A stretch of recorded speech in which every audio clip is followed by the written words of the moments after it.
Football has long been regarded as a universal language, a sport capable of uniting nations, transcending ideology, and creating the illusion that on the pitch all people stand equal. Yet history reminds us of a difficult truth. Sport has never existed in complete isolation from power, politics, and ambition. Today, the world's biggest football stage is being tested once again, not by rival teams, not by fierce competition, but by geopolitical tension between nations. The 2026 FIFA World Cup was envisioned as the largest celebration in football history. Hosted jointly by the United States, Canada, and Mexico, it was meant to symbolize unity and cooperation on a global scale.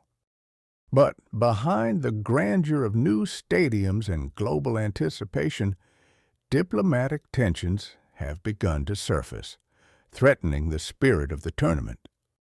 What was once designed as a festival of sport now risks becoming a battleground of international politics. The roots of this controversy lie far from the football pitch.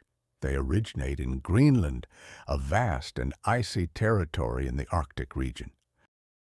Greenland is an autonomous territory under Danish sovereignty, yet its strategic importance has made it a focal point of global interest. Former U.S. President Donald Trump reignited international debate by expressing ambitions to gain control over Greenland, a move widely criticized across Europe. In Europe, the response was swift and vocal.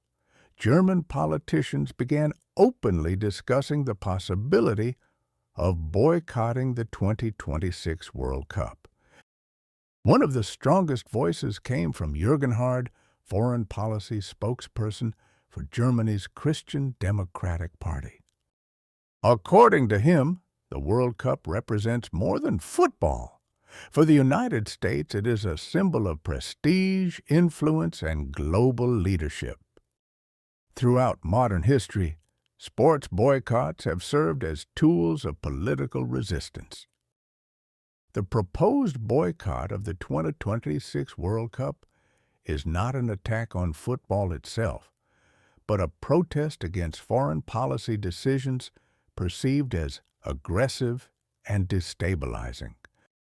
The message is clear. When power ignores international norms, even global celebrations can be abandoned. This debate did not remain confined to political institutions. Fans around the world began to respond. International media reported that nearly 17,000 World Cup tickets were canceled following the controversy. These cancellations were acts of conscience, signaling that public opinion is no longer willing to separate sport from global ethics. At the center of the storm stands FIFA, an organization long committed to political neutrality. Remaining silent risks accusations of complicity. Taking a stance risks abandoning neutrality. The World Cup, once a symbol of unity, now reflects the fractures of the modern world. What unfolds ahead of the 2026 World Cup may set a precedent for international sport. Major tournaments may no longer be judged solely by athletic excellence, but by the political values of their hosts. Football now stands at the crossroads of entertainment, morality, and power. The 2026 World Cup has yet to begin, but its meaning is already being contested. This is no longer just a question of who will lift the trophy, but what the tournament will represent. Will football remain a force of unity, or will it fully succumb to the realities of global politics?